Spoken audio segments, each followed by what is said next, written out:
She was the daughter of a billionaire, raised in power, surrounded by silence. But when Vivian Cross uncovered the truth about her father's empire built on lies and ruined lives, she had a choice: stay quiet or burn it all down. Alongside Elias, a quiet piano repairman with a haunted past, she risked everything for justice. What they exposed shook the nation. What they found in each other changed everything. Where are you watching from?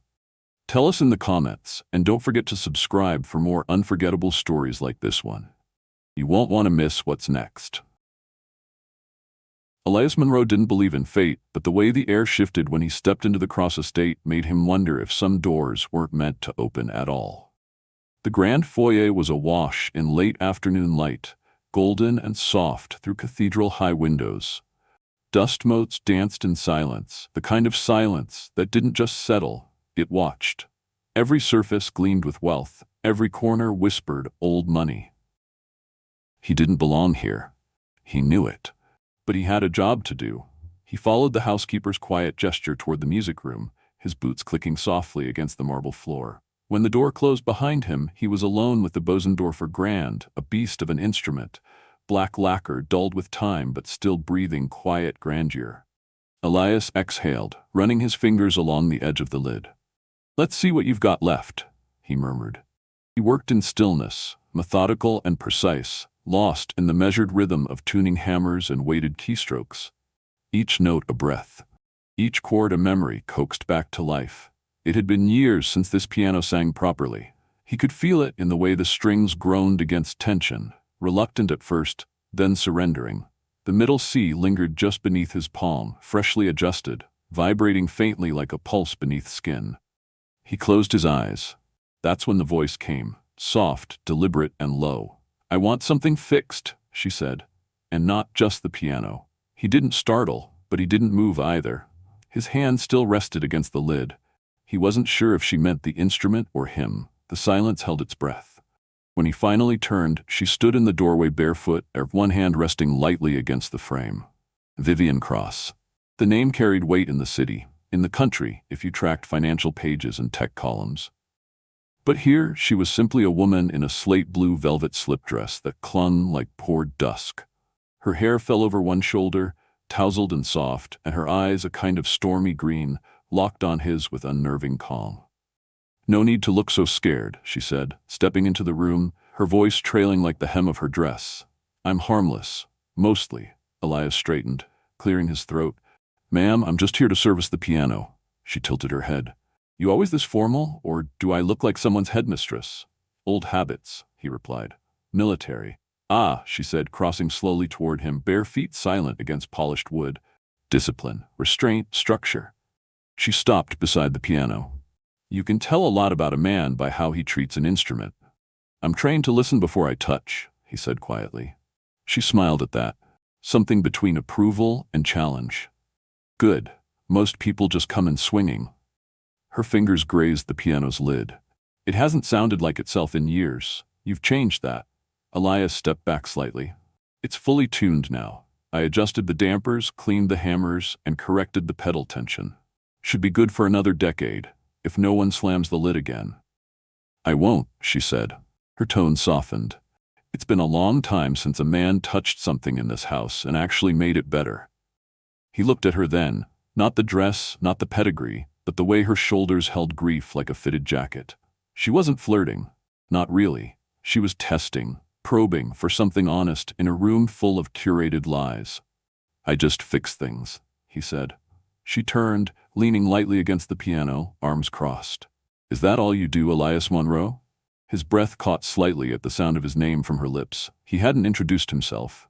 "Didn't tell you my name?" he said carefully. She shrugged. "My house. I don't let strangers near the family Bosendorfer without knowing who they are." He nodded once. "Smart. Dangerous. Controlled." "Well," he said, wiping his hands on a cloth, "the piano's ready." "You're tense," she noted, eyeing him. "I'm not used to compliments on the job." "Then I'm sorry for the world you work in." She unfolded her arms, stepped closer. "For the record, I wasn't just complimenting your work." Elias closed the lid of the piano gently, keeping his eyes on the floor. "I should go." "Do you have another appointment?" she asked. "I might." Vivian stepped into his path, her expression unreadable. "You don't have to be afraid of me, Elias." "I'm not afraid," he said quickly. She arched a brow. "Then why are you backing away?" He didn't answer. Instead, he reached for the envelope she now held out. "Payment," she said, "plus a little extra, in case you ever want to come back." Their fingers brushed. Electricity. He took the envelope and nodded, then turned toward the door. She followed him, not speaking, just present. When he stepped onto the porch, the sun cast amber light across the drive. He paused. "Elias," her voice called gently behind him. The piano wasn't the only thing in this house that was out of tune. He didn't look back. That night, Elias sat on the edge of his narrow bed above the old tailor shop he rented from a retired seamstress who lived downstairs. The faint scent of varnish clung to his skin. On his nightstand sat a single piano key, salvaged from an old Steinway he'd rebuilt when he was 19. He never knew why he kept it. It just felt like a promise. Now, he wondered if that promise had found a voice. He picked up his phone, scrolled to Vivian's contact. Already there, thanks to the payment envelope. He didn't type anything, but he didn't delete it either. The next morning, the sun rose slower, or maybe he just noticed it for once. The taste of his usual black coffee felt different, bitter with questions. Outside, the street bustled like any Thursday morning. Dogs, school buses, horns, life as it always was. But he couldn't stop hearing her voice. "You don't have to be afraid of me." Not fear, something else. Like heat simmering in a cast iron pan you forgot to turn off. Warping everything. By noon, he was at his next job, rewiring the keybed of an old upright Yamaha in a cluttered duplex. A calico cat watched him suspiciously from the armrest. It should have been routine. But his hands shook slightly. When he reached for his toolkit, he found it, folded neatly, slipped between the screwdrivers and tuning forks. A note, for when silence isn't enough. No name, no number. Just her handwriting, curved and confident. It knocked the breath out of him.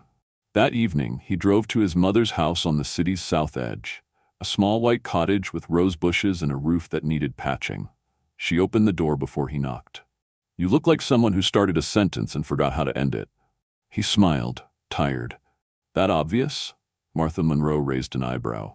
"When it's about a woman, yes." They sat at the kitchen table. She poured sweet tea like it was medicine. He didn't say much, just listened to the clock ticking and the faucet dripping. "There's a woman," he finally said. "I figured," she replied. "She rich?" He blinked. "What makes you say that?" "Because the only time you come here quiet is when your boots have been in places with too much marble and not enough heart." He let out a dry laugh. "She kind?" He nodded. "Too kind. It's complicated." Martha leaned in. "Does she see you?" That stopped him. "She sees something," he said slowly. "I don't know what yet, but it's not the toolbox." Martha sat back. "Then maybe she's worth more than what's in her house." That night, he drove slower than usual. His headlights cut shadows into pieces across the city streets. He thought of her again, Vivian, standing barefoot beside that piano, daring him to stop pretending. At a red light, he opened her contact, typed one word, "fixing," and hit send. Seconds later, her reply came. "Still hiding?" He smiled, just a little. Then her next message arrived. "Come back. The piano misses you, and so do I." And in that moment, Elias knew this wasn't about pianos anymore. Elias wasn't the kind of man who rushed. Not in traffic, not in conversation, and definitely not when a woman asked him to come back. Especially not one like Vivian Cross. He'd spent most of his life resisting the pull of things he couldn't control. Memory, grief, temptation. But her text lingered like a note held just a beat too long. And even after he put down the phone, her words echoed. "Come back. The piano misses you, and so do I." He didn't respond right away. Instead, he went about the rest of his day trying to shake the weight pressing against his chest. He tuned a baby grand in a quiet suburban school, repaired a broken damper in an old church organ, and helped a teenage student restring a cracked violin bridge after school. But even as he moved through the familiar routine of wood and wire, a thread of tension ran through him like a string stretched too tight. He dropped a tuning hammer, missed a note. By the time dusk rolled in, Elias knew better than to pretend he wasn't distracted. So when he finally pulled up to his mother's house, it wasn't because he needed tools or tea. It was because he needed grounding. Martha Monroe was the kind of woman who could pull a man out of his own fog without raising her voice. She opened the door with her usual dry wit. Back again? Either something's broken or someone's breaking you. Elias managed a half-smile. Guess that depends on how you define broken. She stepped aside to let him in. The house smelled like lemon balm and rosemary. Always did. Her small dining table was cluttered with seed packets and catalogs. Outside, the roses leaned against the wind like old friends eavesdropping. He sat down while she poured sweet tea and leaned a hip against the counter, arms folded. So, talk. There's a woman, he said simply. Martha didn't blink. Figured. You're walking like your thoughts are wearing boots. He glanced at the floor. She's complicated, rich, confident, dangerous probably. But, he looked up, she listens, she sees through the noise, and she asked me to come back. Martha nodded slowly. And you're here asking why that scares you. He let out a breath he didn't know he'd been holding. She's not like anyone I've ever met, and her house, it's not just expensive, it's haunted, not by ghosts, but expectations. Yours or hers? Both, he admitted. Martha walked over and sat across from him. Elias, you've spent your whole life being invisible on purpose. That doesn't mean you're meant to stay that way. He looked at her. What if I'm not enough for someone like her? Enough? She scoffed. You think she's inviting you back because of your credit score or your resume? No, she's calling for something true, and that scares the hell out of you because you know exactly how real it is. He didn't argue. There was nothing to say. When he left his mother's house that night, the stars were faint through the haze. He didn't drive straight home. He didn't answer Vivian's text either. Instead, he went back to his apartment and sat at the edge of his bed, staring at the key from the Steinway again. A promise, once forgotten. A silence, once accepted. The next morning, he woke to rain, steady, cold, and relentless. His first job was canceled. The second pushed back. By noon, he had time, and an ache he couldn't name. So he sent a reply. Dinner? Her answer came fast. Just dinner, for now. At 6:02 p.m., Elias stood in front of the Cross estate again, rain dripping from the edge of his hood. The house glowed like something out of a forgotten novel. Windows warm with lamplight, faint music curling through the air, jazz with a slow, steady rhythm like a heartbeat. When the door opened, Vivian stood there barefoot again, this time in jeans and an oversized sweater that slipped off one shoulder. Her hair was damp at the ends, and she held a towel in one hand. Storm caught you? She asked, stepping aside. He nodded, shaking off his coat. Didn't expect it to come down so fast. I've got bourbon and towels. You can pick which one warms you faster. He raised a brow. You always this hospitable to your repairmen? Only the ones who make my piano sound like it remembers how to feel. He chuckled, nervous and amused. You're going to get me fired. She took his coat, then turned toward the kitchen. You walked away the other day like I scared you, she said over her shoulder. Did I? No, he said after a moment. You unsettled me. That's different. She looked back, her eyes sharp. Is it? One's a warning, he said. The other's a reason to stay curious. She grinned at that, walking back into the kitchen. Good, then be curious, Mr. Monroe. I made room for it. Elias followed the scent of garlic and roasted vegetables to the kitchen, where takeout boxes were already opened and plated on the island. Chicken, mashed sweet potatoes, grilled carrots. Nothing pretentious, but everything smelled like care. She poured 2 glasses of wine and gestured for him to sit. They ate quietly, forks clinking, conversation resting somewhere in the space between tension and trust. At one point, their elbows brushed and neither of them moved. So, he said finally, what's the story with the piano? Why now? She glanced at the instrument in the other room, visible through the archway. Because it's the last thing in this house that ever sounded honest, she said. And I wasn't ready to hear it again. Not until now. He studied her. You said something about a wedding dress. She gave a soft laugh, without much humor. Yeah, I left it on the stairs. My father wanted the wedding more than I did. My ex-fiancé wanted the press release. I just wanted out. So you ran. I stayed, longer than I should have, until I couldn't breathe. Then I walked away so quietly it didn't even feel like leaving. Her voice dropped lower. I never touched the piano again. It reminded me of the one thing I controlled that day, choosing not to play. Elias didn't speak. He let her words settle in the quiet. And now, he asked softly, She met his eyes. Now, I think I'm ready to hear something new. He leaned back, watching her. That's a hell of a thing to ask from a guy who tightens hammers and adjusts pitch. Maybe, she said, or maybe I just knew you'd understand. He didn't reply. He just sipped his wine, letting the silence speak. Later, they moved into the living room. Vivian curled up in the corner of the couch, knees pulled under her, a glass still in hand. Elias sat at the far end, cautious but more relaxed than he meant to be. You know, she said, nodding toward the piano, it still sounds better when you're near it. He raised an eyebrow. That's because I fixed it, she smirked. Still. She leaned her head against the armrest. You ever wonder what people think when they see this? You and me. Sitting here like this. He shrugged. Probably that I should know better. That's the polite version. He nodded. People talk. Let them. Her voice sharpened. They don't get a say in what feels real. He looked at the floor, thoughtful.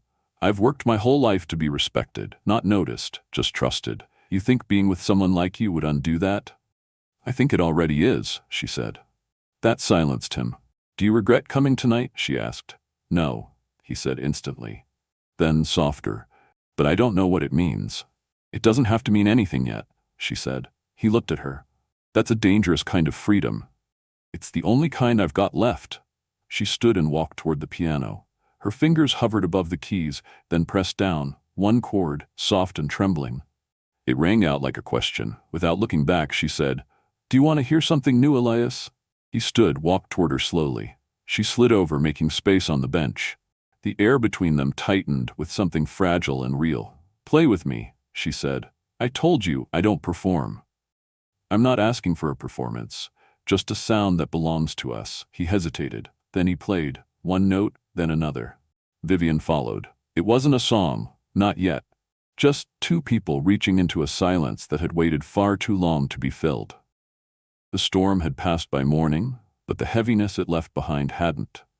Elias awoke on Vivian's cream-colored couch, still dressed in the clothes from the night before, his shoulders stiff from the way he'd fallen asleep. The sun filtered lazily through the tall bay windows, casting warm light across the polished floors and untouched piano keys. For a long moment, he just sat there, his hands resting on his knees, not moving, not thinking, just feeling. The night had happened. The music, her voice, that shared silence between measures that felt more intimate than touch. He stood and stretched, rubbing the back of his neck as he glanced across the room. The Bosendorfer sat quietly near the wall. Its lid closed now, like a secret. Vivian emerged from the hallway wearing a robe tied loosely at the waist, her hair cascading over one shoulder in soft waves. She was barefoot again, always barefoot, as if to remind him that this version of her was real, not the glossy public image of the billionaire's daughter, but the woman who had chosen honesty over performance. You didn't have to let me crash here, Elias said, his voice still low with sleep. You didn't crash, she replied, walking toward him with 2 mugs of coffee. She handed him one. You stayed. He took it, nodding slowly. I almost left in the middle of the night. Why didn't you? He shrugged. Maybe because, for once, someone didn't expect me to leave. Vivian sipped her coffee and leaned against the window. Outside, the long driveway curved into the distance, flanked by hedges and oak trees. A black SUV appeared at the end of the drive, moving slowly, deliberately. Elias caught the slight stiffening of her posture as she turned, her voice suddenly cool. Too late for that now. He stepped beside her, following her gaze. A tall man in a navy suit stepped out of the vehicle. Salt and pepper hair, posture straight as a blade. He didn't knock, he waited. Friend of yours? Elias asked, though he already knew the answer. Not exactly, she said. That's Roland Green, my father's senior advisor. Elias's jaw tightened. Then your father knows I was here last night. Looks like it. He set down the coffee. I should go. She didn't move to stop him, but she didn't agree either. Do you want to? She asked. No, Elias said. But I don't want to bring trouble to your door either. Vivian turned to face him fully now, her voice firm and steady. You think I don't know what kind of trouble I already live in? Before he could reply, the doorbell rang. They froze. Elias moved first. He walked to the front door, tension rippling through his frame, while Vivian followed silently behind him. When he opened it, Roland Green was still standing exactly where he had been, hands clasped in front, a politician's smile on his face. "Miss Cross," he said with mechanical politeness. "Mr. Monroe." "You know who I am?" Elias asked. "We do full background checks on anyone who steps foot in this house," Roland replied smoothly. Elias's fingers curled slightly at his side. "That's supposed to scare me?" "It's supposed to inform you." Roland turned to Vivian. "Your father is concerned. There's been talk. Neighbors asking questions, photos." Vivian folded her arms. "Let them ask." "The board is nervous after your decision to postpone the merger."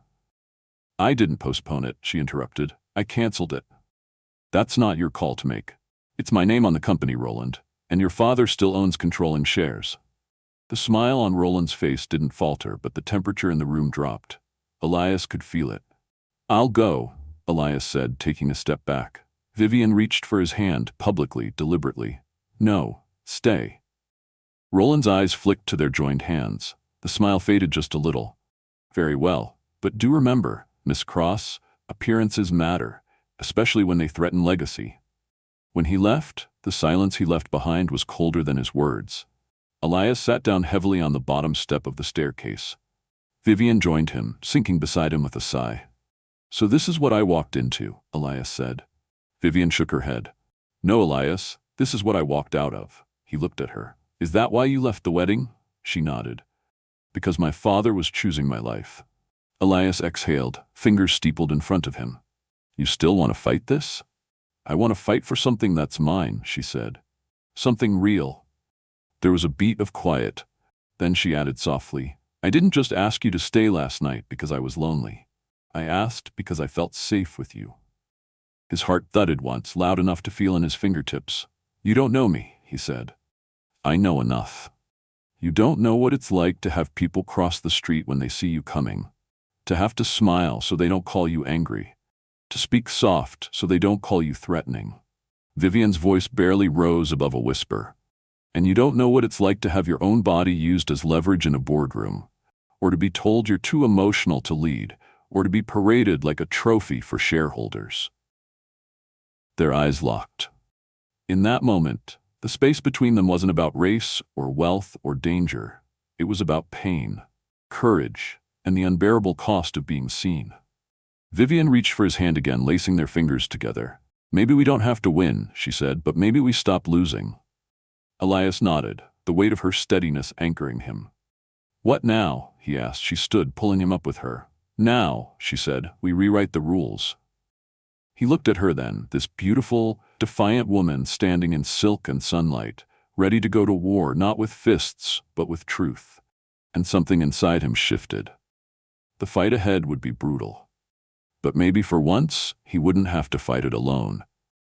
Later that afternoon, back in his modest apartment, Elias dropped his keys on the counter with a metallic clink that echoed louder than expected. The warmth of Vivian's hand still ghosted against his palm. Her words replayed in his mind like a song without an end. "We rewrite the rules." He stared at his own reflection in the bathroom mirror, the faucet running, his face half lit by sun and shadow. The man in the mirror looked tired, but there was something new in his eyes. Resolve, maybe, or rage disguised as calm. That's when the knock came. Sharp, purposeful. Not the neighbor, not a friend. He opened the door. Two men stood outside. Dark suits, corporate, worse than cops. The older one held up a badge, private security, though it looked like law enforcement at first glance. "Elias Monroe? Who's asking?" "We'd like a word about Miss Vivian Cross." He stepped into the hallway, blocking the entrance. "She okay?" "That's what we're trying to ensure," the younger man said. "She's made some unorthodox decisions lately, canceling mergers, moving assets, and yesterday she brought a civilian contractor into her home." Elias narrowed his eyes. "You mean me?" The older man didn't flinch. "It raises questions. Ones her father would like answered before the press starts asking their own." "Let me save you some time," Elias said, voice flat. "I didn't sleep with her. I didn't steal from her. And I sure as hell didn't push her to cancel anything." The younger one spoke again. "Then what did you do?" "I told her I didn't belong there." The older man gave a slight nod. "That's all we needed to hear." They left. No threats, just the quiet understanding that he was being watched. That evening, Elias returned to his workshop, fixed a broken elevator pulley, rewired a desk lamp, changed the light bulbs in the hallway. Every task felt slower. He dropped his screwdriver twice, miscounted a pin, missed a note. By 10 p.m., his phone buzzed. 3 missed calls from Vivian. He called back. "Where are you?" she asked, her voice low, tight. "Work. You didn't tell me you were going back tonight." "You didn't ask." There was a pause. Then she said, "They came to your place, didn't they?" "Yeah. I'm sorry. It's not your fault." There was another pause. Longer. "Elias, I need you to come back." He closed his eyes. "Vivian? Just tonight, there's something I need to show you." He didn't answer right away. Then, softly, "Give me an hour." And for the second time in 2 days, Elias walked into the lion's den with his heart in one hand and his silence in the other, ready to break both. The night had folded in quiet around the Cross estate by the time Elias arrived again. No lights on downstairs, no sign of staff or security. The place felt darker than before, not just from the lack of bulbs, but from the air itself, thick like something had shifted since morning. He parked his truck in the gravel path behind the garden hedge and walked to the side entrance she'd told him about. The door creaked open before he knocked. Vivian stood there in a simple t-shirt and jeans, barefoot as always, hair pulled into a low, careless knot. She looked tired, not just physically, but like someone who had been outrunning her own name for too long. There was no flirtation in her eyes tonight, no teasing, just gravity. "Come with me," she said, stepping back. Elias followed her up a narrow staircase he hadn't seen before. The hallway above was dim, the walls lined with framed documents and old photographs, executive headshots, newspaper clippings, patent awards, all bearing the name Cross in bold serif font. She led him to a small, windowless room near the far end. A reading lamp glowed in one corner. Bookshelves lined 3 of the 4 walls, but none looked touched. Dust lay across the spines like untouched promises. In the far corner, half hidden behind a cabinet, stood an old metal safe with a brass key already in the lock. "I found this when I was 17, Vivian said, her voice hushed as if even the walls could betray them. "I didn't know what it was back then. Not really, just files, folders, ledgers. But after law school, it started making sense." She turned the key, and the cabinet door swung open with a reluctant creak. Inside were dozens of folders, thick, bound, and labeled with numbers instead of names. No digital backups, no convenient search bar. This was old-school secrecy, paper cuts, and ink stains. Vivian pulled one out and handed it to Elias. Her fingers trembled just enough for him to notice. He opened it slowly. The first document inside was a property deed. Transfer of ownership, a forged signature. He scanned the lines and saw it, his uncle's name, Leonard Monroe. The room spun for a second. Elias dropped into the nearby armchair like his knees had forgotten how to hold him. He turned the page.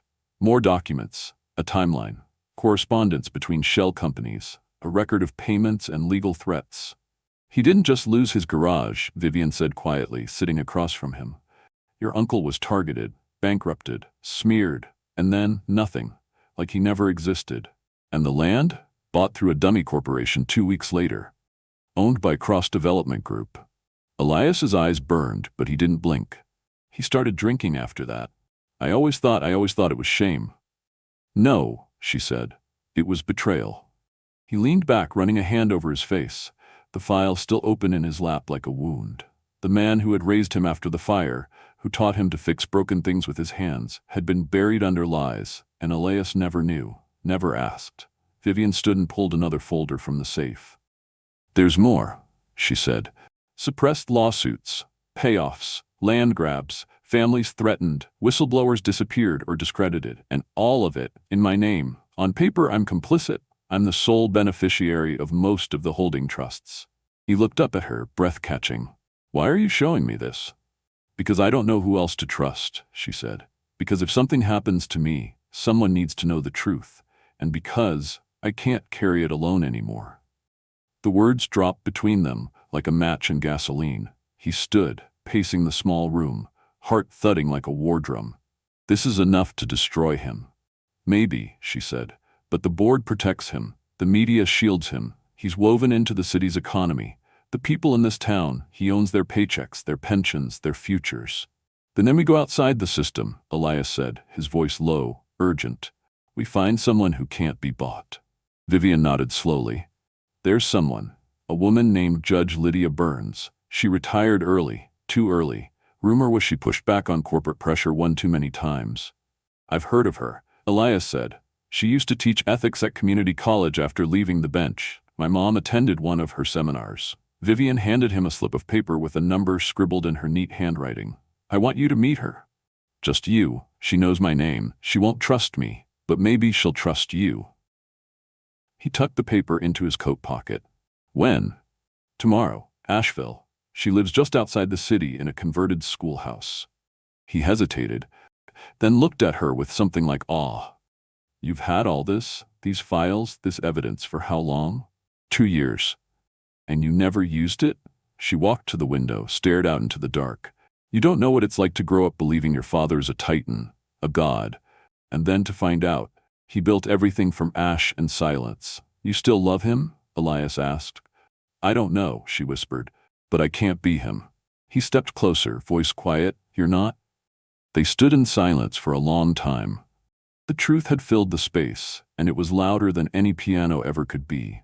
By the time Elias left, the air outside had cooled, crisp with the breath of late spring. He didn't drive home right away. Instead, he pulled into a 24-hour diner and ordered a black coffee, then sat in the back corner booth with the folder under his arm. The weight of it wasn't just physical, it pressed on his chest like something living. He flipped it open again. Leonard Monroe. Seized property, falsified audits, a forged performance report that had cost his uncle his VA small business loan. He remembered the way Leonard used to hum while rebuilding carburetors, how he never talked about the bankruptcy, just said, "We make do, Eli. That's what we do." And how, when he got sick, he asked Elias to promise one thing: don't let the world turn you cruel. Now Elias understood. Leonard hadn't lost his business. It had been taken, carved out from beneath him and handed over with a bow to Cross Development. The next morning, under a sky bruised with storm clouds, Elias found himself on the steps of a stone building that used to be a schoolhouse. The bell tower was gone, but the windows had been restored. It was simple, stark, honest. He knocked. Lydia Burns answered the door with wary eyes. She was in her 60s, dressed in linen pants and a wool shawl, her gray hair pinned back in a bun. You must be Monroe. I am, he said. Elias, my mother, Martha Monroe, said she once met you. I remember Martha, Lydia said, stepping aside. And if she sent you, you're worth listening to. Inside, the schoolhouse was quiet. Wooden floors, a long table cluttered with papers and highlighters, bookshelves stacked with case law and biographies of whistleblowers. He handed her the folder. She didn't speak for a full 10 minutes. She read with practiced calm, her fingers moving steadily across each line like a conductor keeping rhythm. When she closed the file, she leaned back and said, I knew Leonard. He was a good man, too proud for his own good maybe, but decent. Never missed a church picnic. Elias swallowed hard. You knew what happened? I suspected, she said, but knowing and proving are two different things. This is proof. Will you help? She studied him. This kind of truth doesn't just clean house, it burns it down. You ready for that, son? Elias looked her dead in the eye. I wasn't. But I am now. Lydia tapped her knuckles against the file once. Then let's talk about your next move. As they did, Elias glanced out the window and noticed a black sedan parked across the street. 2 men inside, one reading a newspaper, the other pretending to text. Neither moved. They're watching, he said. Lydia didn't turn around. They always do. That's how you know you've hit a nerve. And just like that, Elias realized the war had already started. The question wasn't whether to fight. It was whether they could survive the fire long enough to bring the whole rotten empire down. But one thing was clear. He wasn't fixing someone else's house this time. He was dismantling the one that stole his family's future. And for the first time in years, he wasn't alone. The early morning fog draped itself over the Blue Ridge Mountains like a curtain refusing to rise. The sky remained low and heavy, muting the colors of the forest into shades of cold ash and damp pine. Elias stood on the porch of the rented cabin, the chill in the air sharp against his face, his breath visible in short, steady clouds. The folder Judge Lydia Burns had returned to him now rested in a locked case in the back of his truck. A different one, less obvious than the steel toolbox he usually carried, but just as deliberate. Inside the cabin, Vivian sat cross-legged on the floor in front of the fireplace, her laptop open, and a dozen sticky notes fanned around her like the blueprint of a battle. She hadn't slept, and Elias could tell. Her hair was pulled into a hasty bun, and the shadows under her eyes were darker than the coffee cooling next to her. But she looked focused, alive, as if purpose alone had become her fuel. He came inside quietly, brushing off the edge of his jacket. "I met with Burns," he said. Vivian looked up immediately. "And?" "She believes us. All of it. She's already flagged a few names she's seen cross her desk before, small claims that never should have been dismissed. She's contacting an old journalist who's been waiting for an excuse to reopen a case tied to your father's contractors."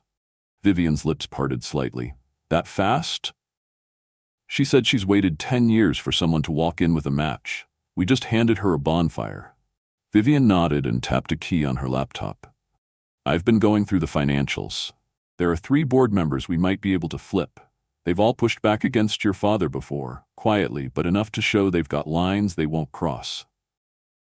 "Names?" She spun the laptop toward him. On the screen were profiles of 3 executives: Harold Kingsley, Deborah Miles, and Victor Chen. "Kingsley first," she said. "He was CFO until 3 years ago, forced out during an internal audit. He signed NDAs, but I found a private message buried in an old group chat from a shareholder forum. He said something about being done cleaning up Cross's bloodstains." Elias leaned in. "Where is he now?" "Charlotte. He runs a private consultancy out of a converted train depot. I reached out. He responded, but he won't talk to me. Too risky, but he'll meet with you. Tomorrow, 7 a.m. Elias arched a brow. "That soon?" "He wants it quiet, off hours. No eyes." The weight of it settled between them. Elias exhaled and sat down across from her, rubbing his temples. "They're watching us. I saw 2 men outside Burns's place yesterday. I saw the same sedan parked by the diner this morning, no plates." Vivian's eyes narrowed. "You think they'll move on us?" "I think they're already planning how." A silence fell between them, tense and unfinished. Then, soft but firm, she said, "Do you think I'm selfish?" He looked up. "What?" "For waiting this long. For not speaking up when I first found the files 2 years ago." "No," he said immediately. "You're human. You were raised in a house where truth was treated like poison. It takes time to learn how to drink it." Her eyes shimmered faintly in the firelight. "I don't know what comes after this." "You don't have to," Elias said. "You just have to take the next step." She looked at him, something soft and grateful rising behind her gaze. They sat there a long while, side by side in the hush of the cabin, their coffee gone cold, and their fears brewing in its place. But just as a trace of calm threatened to settle, the sound of tires crunching gravel shattered it. Elias was on his feet in seconds, eyes narrowing. He crossed to the window and peeled back the curtain. A black SUV idled at the edge of the tree line. No headlights, no movement. "That's not one of ours," he muttered. Vivian stepped beside him, her voice barely a breath. "How long have they been sitting there?" "No more than a minute, testing us." "For what?" "To see how fast we react, to see how prepared we are." Neither of them moved. The SUV remained still for another long moment, then reversed slowly and disappeared back down the mountain road. Elias let the curtain fall. "We don't have much time." Vivian turned to the laptop, typing faster now. "Kingsley? Tomorrow? He might be our last chance to crack this from the inside. If we get him, we get the others." Elias didn't answer right away. He walked to his bag, opened a concealed zipper, and pulled out a matte black pistol. Vivian froze, watching him. "You brought a gun?" "I brought a choice," he said.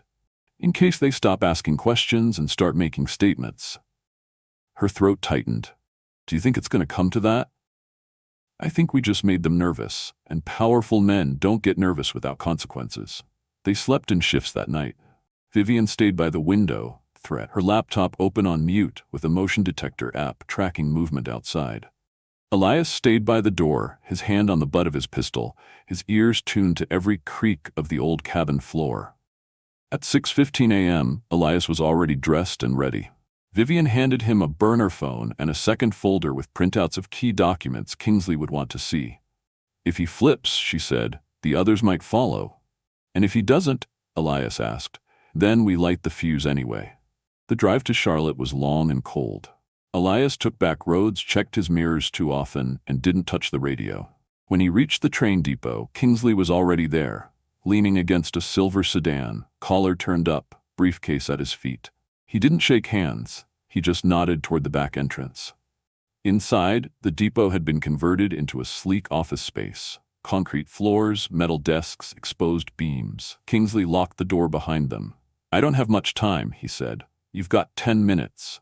Elias opened the folder and laid out the evidence on the table. Internal memos, shell transactions, bribery trails. Kingsley didn't speak, he just read. And when he was done, he ran a hand over his face and let out a long, bitter breath. "I knew it was bad," he said. "But this is rot." Elias leaned in. "We want to bring him down. You help us, we give you immunity through federal channels. You get your name back. You're spying." Kingsley looked him dead in the eye. "You think one scandal can bring down Samuel Cross? He's got federal judges on speed dial, senators at his fundraiser tables. You think the board won't cannibalize you first?" "We're not asking to topple the empire," Elias said. "Just crack the foundation. The rest will fall on its own." Kingsley rubbed his temple. "I'll get you what I can. Communications, old expense chains, but you need to be ready. If you go public, he won't just silence you, he'll erase you." He stood. "And one more thing. Your father knows you've been digging Miss Cross. He's already taken steps." Elias froze. "What steps?" "He's not trying to control the story anymore. He's preparing to bury it." That night, Elias returned to the cabin just as the first rain started to fall. The fire was lit, the lights low. Vivian looked up from the table where she'd been writing notes. "Well?" "He's in," Elias said. "He's scared, but he's in." Her shoulders slumped with something like relief. She crossed the room and hugged him. No hesitation, no drama, just need, just connection. Outside, lightning crawled across the sky, tracing nerves through the dark. The storm was coming, but now they were ready. The rain came before dawn, slanting across the cabin windows in long silver streaks. The kind of storm that didn't ask for permission, just arrived with a presence that filled every shadow and swallowed every quiet space. Vivian stood barefoot in the living room, arms folded over her chest, the hem of her robe damp from stepping out onto the porch moments earlier. Her breath came quick, not from cold, but from recognition. This wasn't just weather. This was a warning. "Elias," she whispered. He was already moving, dressed in dark jeans and a sweatshirt. He came to her side, silent and composed, like a man who'd spent years waking up to trouble before it knocked. He looked out the side window. Headlights cut through the trees, slow and sharp like a scalpel carving through fog. 3 black SUVs, same model. No logos, no hesitation. "They're here," Vivian said. Elias nodded, jaw tight. "It's not a raid, not yet. They'd be louder." She glanced at him, eyes wide. "So what do they want?" "Pressure, fear, obedience." He stepped toward the kitchen drawer and opened it. Inside was a matte black pistol, unregistered but clean. He picked it up with the kind of familiarity that told her he'd never forgotten how it felt in his hand. "Get your phone," he said. "Grab the external drive. If I say run, you run. You don't look back." Vivian didn't argue. She moved quickly, barefoot against the wooden floor, retrieving the drive from beneath the false bottom of her suitcase and the burner phone from the cabinet near the fireplace. The sound of car doors opening outside made her pause, eyes flicking toward the window. 4 men stepped out of the lead SUV. Suits, earpieces, grim expressions. They didn't shout, didn't flash badges. One of them raised a sledgehammer and walked toward the front door like it was routine. But before the first blow landed, something else happened. The radio in the corner of the room came to life, unexpectedly, crackling, then broadcasting the sharp, clear voice of a woman. "This is Gloria Rowe, broadcasting live from Charlotte Public Radio, and this morning I speak directly to the people of this city. You know the Cross name. Many of you work for it. Some of you lost your pensions to it. But what you don't know is what that name has cost the rest of us." Vivian gasped, hand flying to her mouth. She did it. She went live. Elias moved to the window. "She's burning the bridge." Outside, the 4 men paused. One of them touched his earpiece. Whatever message came through stopped them cold. They glanced at each other, visibly recalculating. Then, in the distance, more headlights. Dusty pickup trucks, old Jeeps, a motorcycle with a busted headlight. Within minutes, the narrow mountain drive was clogged with vehicles. People stepped out. Locals, neighbors, veterans, ex-students, grocery clerks. Dozens of them. A grizzled black man in a Vietnam vet cap walked forward and stood between the SUVs and the cabin, his stance wide and unmoving. "You best leave her alone," he said. It wasn't a threat, it was a vow. Inside, Elias lowered his gun. The agents conferred briefly, then turned back toward their vehicles. No words, just the silence of power retreating, not because it wanted to, but because for once it had no choice. 2 hours later, the cabin was quiet again, but the world outside was anything but. Gloria's broadcast had gone viral. Her audio clip, Vivian's voice included, had already been shared tens of thousands of times. By the afternoon, it was on every local news site. The evidence files were posted online through whistleblower protection networks, complete with timestamps and cross-verification from Lydia Burns and Kingsley. Civil suits began to pile up within hours. Lawyers scrambled. Talk shows debated the ethics of billion-dollar empires. Hashtags trended. But none of it felt like victory. Not yet. Vivian sat on the porch as the clouds thinned, knees pulled to her chest, Elias beside her with a cup of coffee neither of them touched. "I thought I'd feel relieved," she murmured. "I thought justice would feel clean." Elias didn't answer right away. He stared out at the trees, the stillness after the storm. "Justice is rarely clean," he said finally. "It's not a parade, it's a reckoning." She turned to look at him. "Why did you stay when it got dangerous?" He met her gaze, soft and steady. "Because you didn't run, and because you looked at me like I was more than just a man with a past." Vivian reached for his hand and held it.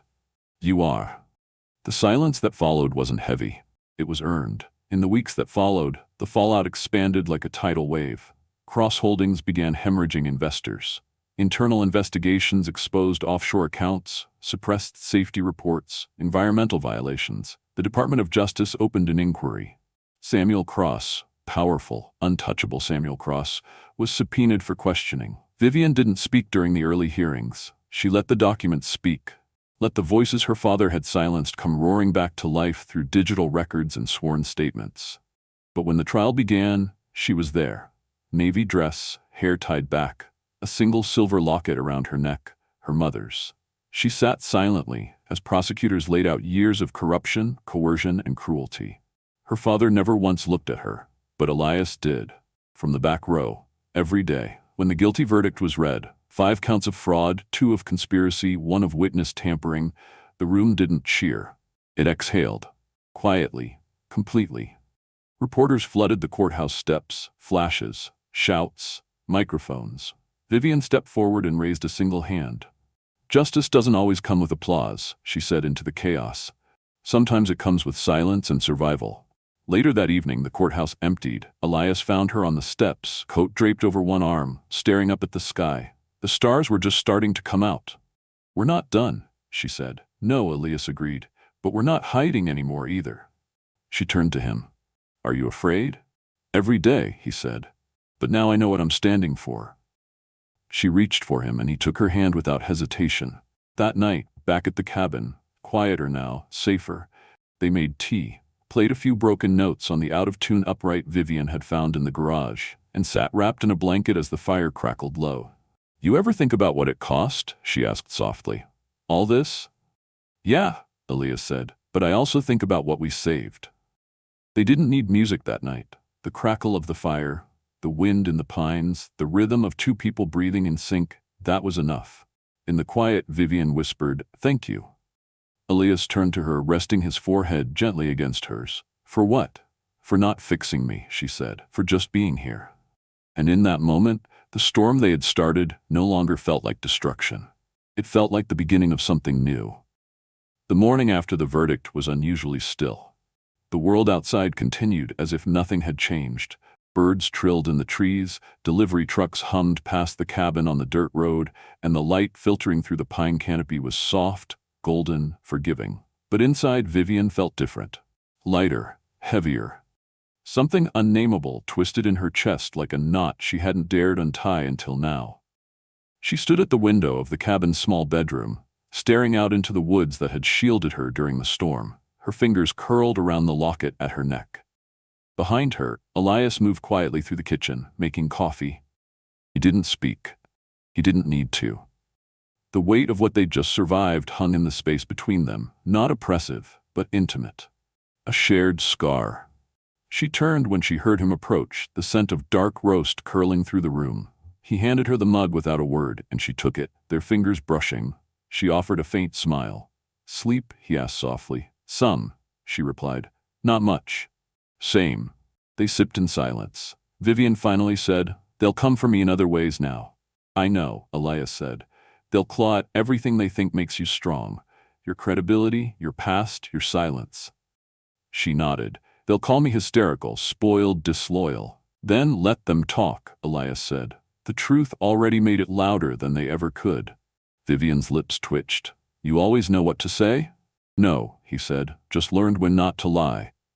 She reached out and touched the back of his hand. "Then don't lie to me now. Tell me what you're thinking." He hesitated. "Then, I'm thinking we're not safe yet, that the verdict isn't the end, that men like Samuel Cross don't go quietly into the dark." Vivian's expression darkened. "You're right." As if on cue, Elias's phone buzzed on the windowsill. He picked it up and frowned. A message. No contact name, just text. "Your fight's not over? Look inside." He tapped to open the attached video. It was shaky footage, grainy security cam, black and white. The timestamp was recent. It showed a man in a suit entering a storage facility near downtown Charlotte.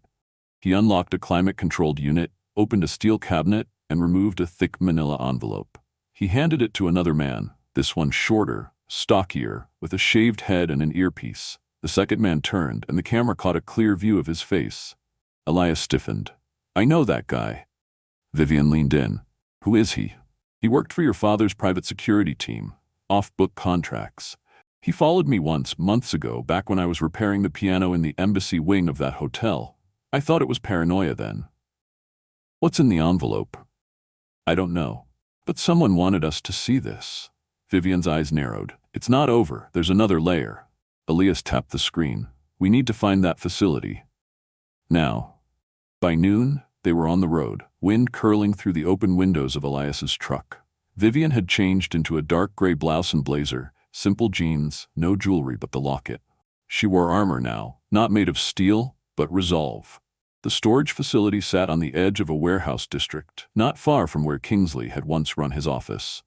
They pulled into the back lot, parked near a fence, and walked the last 100 feet on foot. Vivian had made calls. Judge Burns had quietly dispatched someone to grant them temporary access under pretense of an audit. The gate opened without incident. Inside, they found the unit. Number 243. It looked like all the others, unassuming, metal, beige paint peeling. Elias keyed in the code and lifted the shutter. Inside, it was cold. Industrial light flickered overhead. One cabinet, one desk, one laptop, closed. On the desk sat a sealed envelope, marked in bold red letters, "For insurance purposes only." Vivian picked it up, her pulse tapping at her throat. She opened it. Inside, a dossier, photos, surveillance logs, copies of transcripts, all tracking her and Elias's movements over the last month. The cabin, the train depot, even Lydia Burns's house. But what made her gasp was the next page. It was a bank transfer, $2.5 million, wired from a Cross Holdings shadow account to a man named Richard Hale. Elias's voice was tight. "That's the former federal investigator who dropped the case against your father in 2016. Vivian felt her knees weaken slightly. She sat in the lone metal chair. He wasn't incompetent, he was bought. The documents that followed painted the rest of the picture. Hale had buried 2 whistleblower cases, redirected evidence, fed reporters false narratives. And according to a note scrawled in pen at the bottom of one page, he wasn't the only one. "What the hell is this?" Elias whispered. "Why keep all of this in a rented unit?" Vivian flipped to the last page. It was a handwritten note, familiar handwriting, slanted, sharp. "If they ever turn on me, this becomes my shield. You taught me to play offense, Vivian. I learned too well." Her father. She stared at the signature, the arrogance behind it, the coldness of a man who collected betrayal like insurance. Elias crouched beside her. This could take down half his allies, judges, officers, lobbyists. Vivian looked at him. "We can't leak this." Elias's eyebrows rose. "What? If we do, it'll be dismissed as forged, disinformation. The system won't hold. It'll collapse." "Isn't that what we want?" he asked. "No," she said. "We don't need collapse. We need change. Targeted, deliberate. This can't be war. It has to be surgery. She stood and gathered the documents into the envelope again. We need Gloria. By nightfall, they sat across from Gloria Rowe in her home office, walls covered with old front pages, citations, and awards that never once bought her silence. Vivian placed the envelope on her desk. Gloria flipped through it, her expression growing more still with every page. My God, she whispered. This isn't a scandal. This is a shadow government. Elias nodded. You're the only voice they can't drown out now. Vivian leaned forward. Don't release it all. Not yet. Help us build the cases one by one, quietly, strategically. We pick the first domino, we place it in the right courtroom, and we let the fall begin. Gloria looked at both of them. Then she said, This won't be clean. Some of these people are untouchable in theory, and some of them are vindictive enough to come for your blood. Let them, Vivian said. I'm not afraid to bleed. The radio host smiled then, fierce, proud. Then let's start with the judge. Hale, we tie it back to your uncle's case. Vivian reached across the desk and shook her hand. Outside, the moon rose over the city skyline. It didn't care who had fallen. It didn't care who was next. But somewhere under its lights, justice, real justice, had just found its second wind. Later, back in the cabin, Elias lit a fire. Vivian sat beside him on the couch, her eyes glassy but unbroken. You okay? He asked. She turned to him. I think I finally am. Elias reached out and brushed her cheek with the back of his hand. You know, you once said the piano was the only thing in your house that ever sounded honest. Vivian nodded. Well, he said softly, now it's your voice. And in the quiet that followed, they didn't need to speak. They'd already learned how to be heard. The air inside the courthouse was too cold, too sterile. Vivian stood outside the courtroom doors with her back straight and her hands clasped, but her breath still caught in her chest like it had no business being there. The trial had spanned nearly 3 weeks, a calculated unraveling of her father's empire, one name at a time, one signature, one betrayal, one silence. She had not taken the stand. Her lawyers had convinced her that the evidence spoke louder, and it had. But now, standing there in a navy blue dress with her mother's silver locket against her collarbone, she wasn't so sure the silence had been enough. Behind her, Elias leaned against the far wall of the hallway, hands in his pockets, his eyes never leaving her. He hadn't missed a single day, not 1 hour of testimony, not one painful reveal. He stood as her witness, not just to the facts, but to the weight of what it meant to stand against blood and legacy and name. When the doors opened, a flurry of journalists surged forward, kept at bay by court security. Cameras flashed, voices overlapped. But Vivian didn't flinch. She stepped inside, her heels striking the polished floor with the rhythm of finality. The jury had returned. 12 faces, mixed in age, race, gender. Most avoided her eyes. One woman, middle-aged with soft gray curls, met her gaze and held it with something that resembled respect. The judge asked the foreman to rise.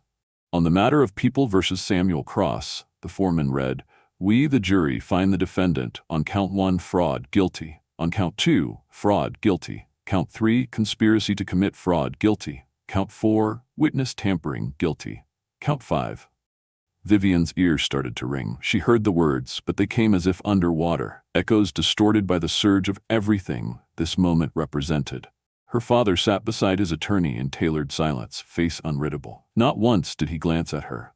Not once did his shoulders shift or flinch. Even in defeat, he played the part of a man who refused to lose. When the judge dismissed the jury and banged the gavel, the noise felt too small for what had just happened. Vivian didn't move. She stared straight ahead, breathing slowly. Elias approached her in the aisle. He said nothing, only reached for her hand. She let him take it. Outside the courthouse, a flood of press swarmed around them. Microphones extended, questions barked, phones held up like weapons. Vivian stepped forward and raised her hand. The crowd hushed, not out of reverence, but curiosity. Justice, she said clearly, doesn't always come with applause. Sometimes it comes with silence and survival. And we did both. She turned and walked past the flashing bulbs, past the rows of cameras, through the city that once worshipped her family's name. Not as a victor, not as a martyr.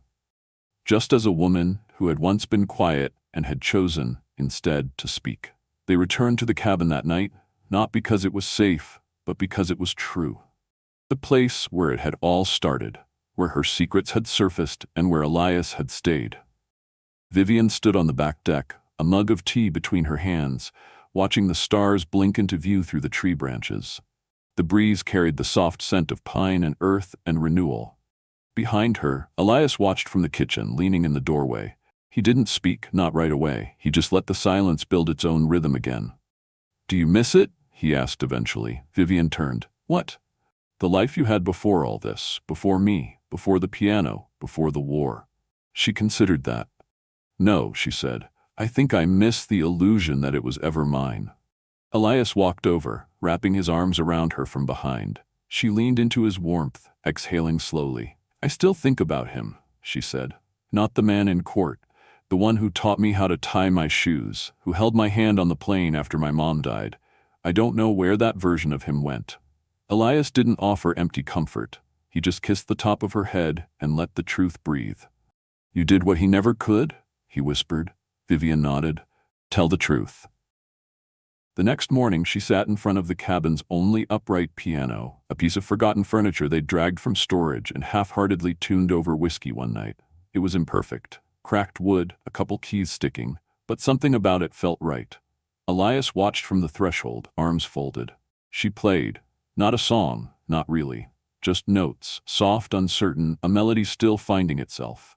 He joined her, sitting beside her on the bench. Their hands didn't touch the keys in harmony. They clashed, staggered, missed. But they kept playing anyway, because after everything, the fire, the fallout, the verdict, they had learned how to keep playing. Weeks passed. Vivian began rebuilding. Not a company, but a mission.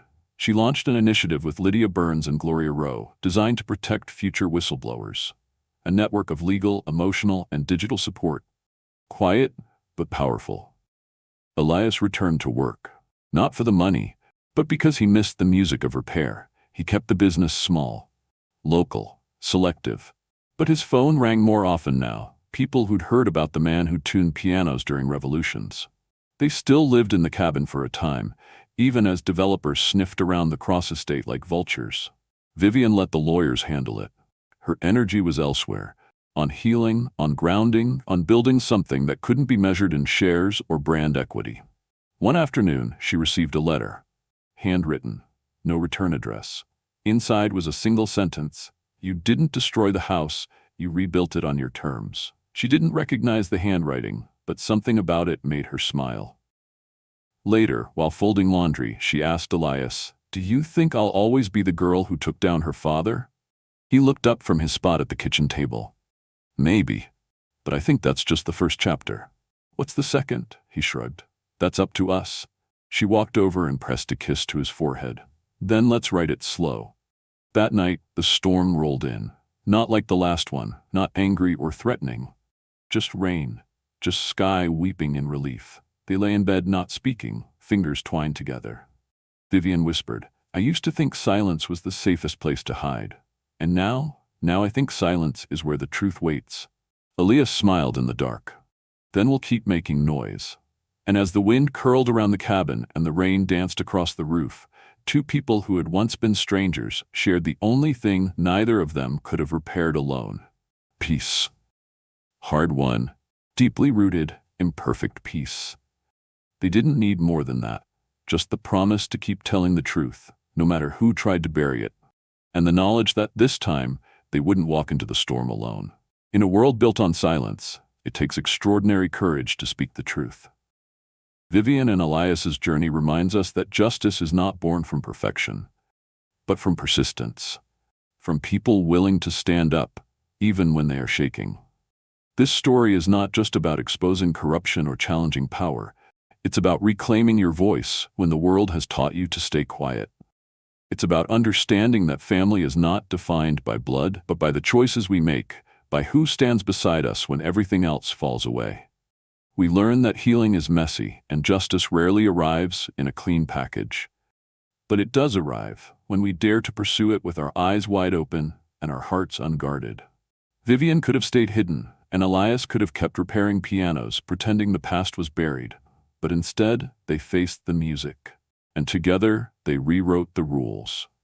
Let this story be a reminder. Your voice matters, even when it trembles. The truth matters, even when it's inconvenient. And love, real, hard-earned, soul-deep love, can rise from the ashes of the lies we leave behind. Now we'd love to hear from you. Where are you watching this from? Drop your city or country in the comments. We're building a global community of hearts that value truth, justice, and human connection. Don't forget to subscribe to our channel so you never miss another powerful story. Your presence means the world to us.